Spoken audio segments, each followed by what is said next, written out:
बिहार के गहलौर गांव की सीमा पर एक विशाल पहाड़ खड़ा है। यह सिर्फ पत्थर का ढेर नहीं, बल्कि गांव वालों के लिए एक अभेद्य दीवार है। शहर जाने के लिए इस पहाड़ को घूमकर 70 किलोमीटर का लंबा चक्कर काटना पड़ता है। दशरथ मांझी इसी पहाड़ के साए में रहते हैं। उनका पूरा संसार उनकी पत्नी फाल्गुनी देवी के इर्द गिर्द सिमटा हुआ है। हर सुबह दशरथ अपने औजार उठाकर काम पर निकलते हैं और फाल्गुनी उनके लिए खाना लेकर पहाड़ के कच्चे रास्तों से गुजरती है। पहाड़ की ऊंचाइयां और घुमावदार रास्ते उनके हर कदम को चुनौती देते हैं। वे दोनों जानते हैं कि यह पहाड़ उनके जीवन की गति को थामे हुए है। जब भी उन्हें शहर की ओर जाना होता है तो पहाड़ का विशाल आकार सामने आकर खड़ा हो जाता है। यह दूरी सिर्फ किलोमीटर की नहीं, बल्कि एक ऐसी बाधा है जो हर दिन उनके संघर्ष को और कठिन बना देती है। सूरज ढलते ही पहाड़ की परछाई उनके छोटे से घर को पूरी तरह ढक लेती है। वे इस पहाड़ के बीच रहकर भी एक दूसरे का सहारा बने हुए हैं, लेकिन पहाड़ की यह विशाल चट्टानें उनकी नियति पर एक भारी बोझ की तरह जमी हुई है। दोपहर की चिलचिलाती धूप में फाल्गुनी देवी पहाड़ की संकरी पगडंडी पर चढ़ रही हैं। उनके हाथ में खाना है। अचानक एक ढीले पत्थर पर उनका पैर पड़ता है। संतुलन बिगड़ता है। वे सीधे नीचे की पथरीली ढलान पर गिरती हैं। दशरथ दौड़कर वहां पहुंचते हैं। फाल्गुनी दर्द से कराह रही है। शहर का अस्पताल 70 किलोमीटर दूर है। पहाड़ के कारण कोई सीधा रास्ता नहीं है। दशरथ उन्हें गोद में उठाकर भागते हैं, लेकिन वक्त हाथ से फिसलता जा रहा है। कच्चा रास्ता, धूल और पहाड़ की ऊबड़ खाबड़ चट्टानें उनकी गति को रोक देती हैं। अस्पताल पहुंचने से पहले ही फाल्गुनी की सांसें थम जाती हैं।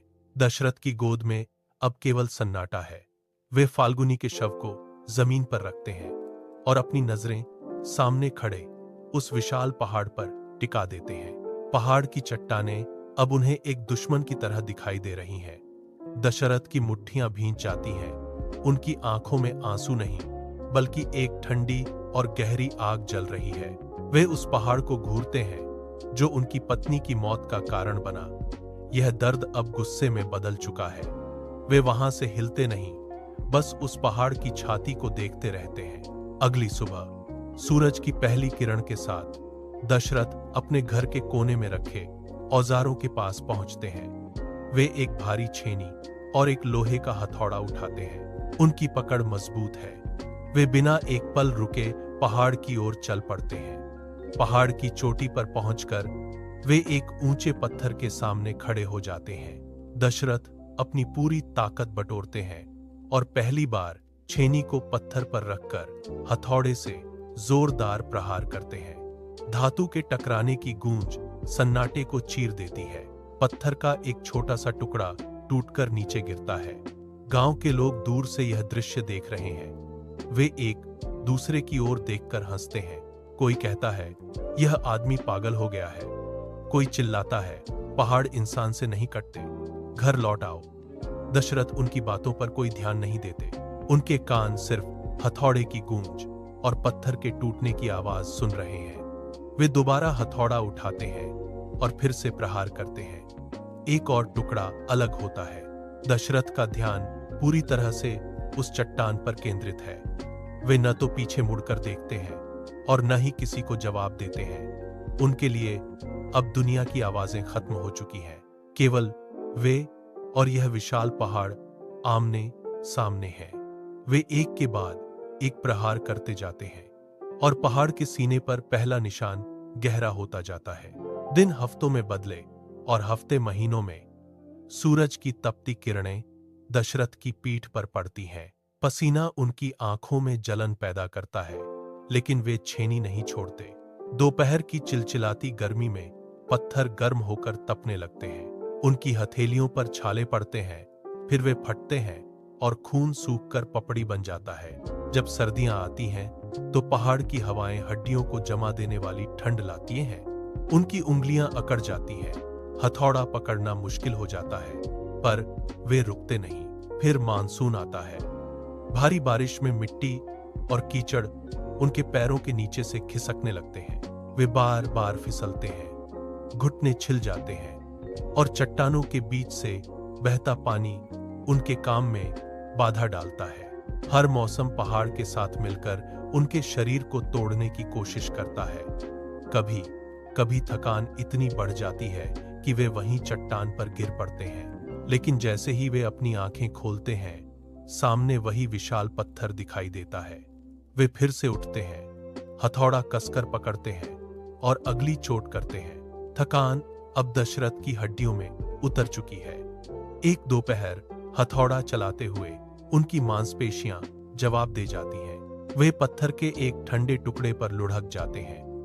उनकी सांसें तेज हैं और शरीर पत्थर की धूल से ढका हुआ है। दृष्टि धुंधली होने लगती है। तभी उनकी नजर पास ही पड़ी एक पुरानी निशानी पर पड़ती है। वे अपनी आंखें बंद करते हैं। फाल्गुनी की छवि उनके मन में उभरती है। वह दृश्य फिर से जीवंत हो उठता है, जब रास्ता न होने के कारण समय पर मदद नहीं मिल सकी थी। यह याद एक बिजली की तरह उनके शरीर में दौड़ती है। दशरथ के हाथ कांपते हुए जमीन को छूते हैं। वे घुटनों के बल खड़े होते हैं। उनके पैर लड़खड़ाते हैं, लेकिन वे चट्टान का सहारा लेकर खुद को सीधा कर लेते हैं। वे फिर से उसी छेनी को उठाते हैं। पहाड़ अब भी विशाल है, लेकिन दशरथ की आंखों में एक अलग चमक है। वे पूरी ताकत से प्रहार करते हैं। पत्थर की एक बड़ी परत दरक कर अलग हो जाती है। पहाड़ का संतुलन डगमगाने लगा है। वे रुकते नहीं, बल्कि एक के बाद एक लगातार प्रहार करते हैं। चट्टानें अब पहले से ज्यादा आसानी से टूट रही हैं। 22 साल का समय एक धुंधली याद बन चुका है। दशरथ के हाथ अब पत्थर के साथ एक हो गए हैं। वे छेनी को चट्टान के उस खास बिंदु पर रखते हैं जहां पहाड़ की रगें कमजोर पड़ चुकी हैं। हथौड़े की एक सटीक गूंजती हुई चोट पड़ती है। पत्थर का एक बड़ा हिस्सा टूटकर नीचे गिरता है। धूल का गुबार हवा में छा जाता है। दशरथ रुकते नहीं, वे लगातार प्रहार करते हैं। चट्टानें अब पत्थर नहीं, बल्कि उनके संकल्प के सामने बिखरती हुई मिट्टी लग रही हैं। पहाड़ के सीने में एक गहरी लकीर उभरने लगी है। पत्थर दर दर होकर गिरने लगते हैं। एक के बाद एक चट्टानें अपना स्थान छोड़ रही हैं। पहाड़ का विशाल ढांचा कांपने लगता है। दशरथ की हर चोट के साथ पहाड़ के भीतर से एक खोखली गूंज सुनाई देती है। धूल और पत्थरों के बीच पहाड़ के आर पार एक संकरी दरार दिखाई देने लगती है। चट्टानें अब दशरथ के पैरों के नीचे से खिसक रही हैं। पहाड़ का वह हिस्सा जो कभी अभेद्य था, अब दशरथ के सामने झुकने को मजबूर है। वे अपनी पूरी ताकत झोंक देते हैं। पत्थर का एक विशाल टुकड़ा टूटकर गिरता है और उस दरार से दूसरी तरफ की रोशनी अंदर आने लगती है। धूल का गुबार धीरे धीरे नीचे बैठता है। दशरथ का आखिरी प्रहार पत्थर के उस आखिरी अवरोध को तोड़ देता है जो अब तक रास्ते को रोके हुए था। 360 फुट लंबा और 30 फुट चौड़ा रास्ता अब पूरी तरह साफ हो चुका है। आर पार का दृश्य अब स्पष्ट है।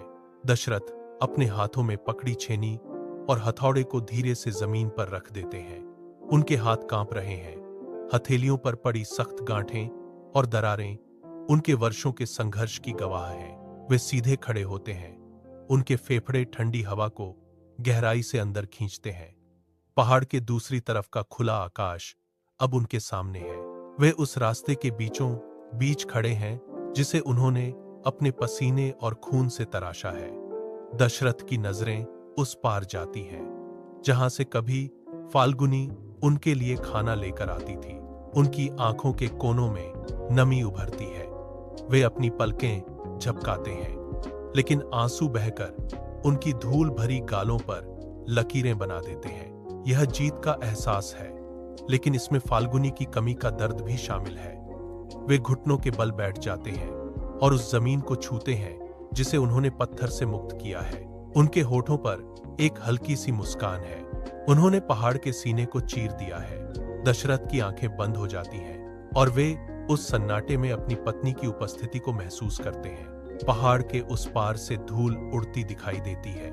गांव के लोग जो कभी दशरथ का मजाक उड़ाते थे, अब उस रास्ते पर दौड़ते हुए आ रहे हैं। वे रुकते हैं और उस चौड़े रास्ते को देखते हैं जो कल तक केवल एक अभेद्य दीवार थी। एक बुजुर्ग व्यक्ति आगे आता है और उस चिकनी चट्टान पर हाथ फेरता है जिसे दशरथ ने तराशा है। 70 किलोमीटर का वह लंबा चक्कर जिसने दशकों तक गांव को शहर से दूर रखा था, अब इतिहास बन चुका है। लोग अब उस रास्ते से होकर शहर की ओर बढ़ रहे हैं। समय की बचत अब उनके चेहरों पर साफ दिख रही है। भीड़ में से कोई चिल्लाता है, यह नामुमकिन था, पर इसने कर दिखाया। लोग दशरथ के पास आते हैं, उनके कंधों पर हाथ रखते हैं और उस छेनी हथौड़े को सम्मान से देखते हैं जो अब जमीन पर पड़े हैं। दशरथ चुपचाप खड़े हैं, उनकी नजरें उस रास्ते पर हैं जो अब गांव की जीवन रेखा बन चुका है। गांव वालों की आंखों में अब उपहास नहीं बल्कि गहरा सम्मान है। वे उन्हें घेर लेते हैं। किसी ने भीड़ में से पुकारा, माउंटेन मैन। यह शब्द हवा में गूंजता है। दशरथ ने केवल पत्थर नहीं काटे, उन्होंने पूरे गांव का भविष्य बदल दिया है। लोग अब उस रास्ते पर चलने लगे हैं जो कभी एक व्यक्ति का जुनून था, आज वह पूरे समाज की जरूरत बन गया है। दशरथ की ओर देखते हुए लोग सिर झुकाकर सम्मान प्रकट करते हैं। वर्ष 2007 में दशरथ मांझी ने अपनी अंतिम सांस ली। उनके हाथ से गिरी छेनी और हथौड़ा अब संग्रहालय की शोभा है, लेकिन पहाड़ के सीने में बना वह रास्ता आज भी जीवित है। आज उस रास्ते से होकर एम्बुलेंस सायरन बजाती हुई शहर की ओर दौड़ती है। बच्चे स्कूल जाने के लिए उसी रास्ते का उपयोग करते हैं। लोग उस चट्टान को छूकर गुजरते हैं जिसे दशरथ ने अपनी मेहनत से काटा था। यह रास्ता अब केवल पत्थर का मार्ग नहीं बल्कि एक अटूट संकल्प का प्रमाण है। गांव की गलियों में, दीवारों पर और लोगों की जुबान पर आज भी एक ही गूंज सुनाई देती है। वह नारा जो दशरथ ने अपने संघर्ष के दौरान खुद से कहा था, अब हर संघर्ष करने वाले की शक्ति बन चुका है।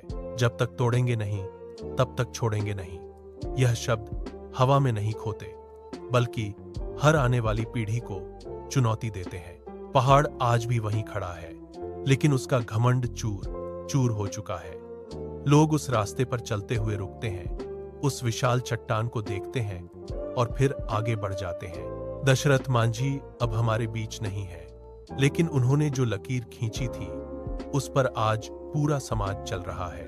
यह रास्ता आने वाले दशकों तक लोगों की मदद करता रहेगा और दशरथ का वह संकल्प हर उस व्यक्ति के लिए मशाल बना रहेगा जो अपनी राह खुद बनाना चाहता है।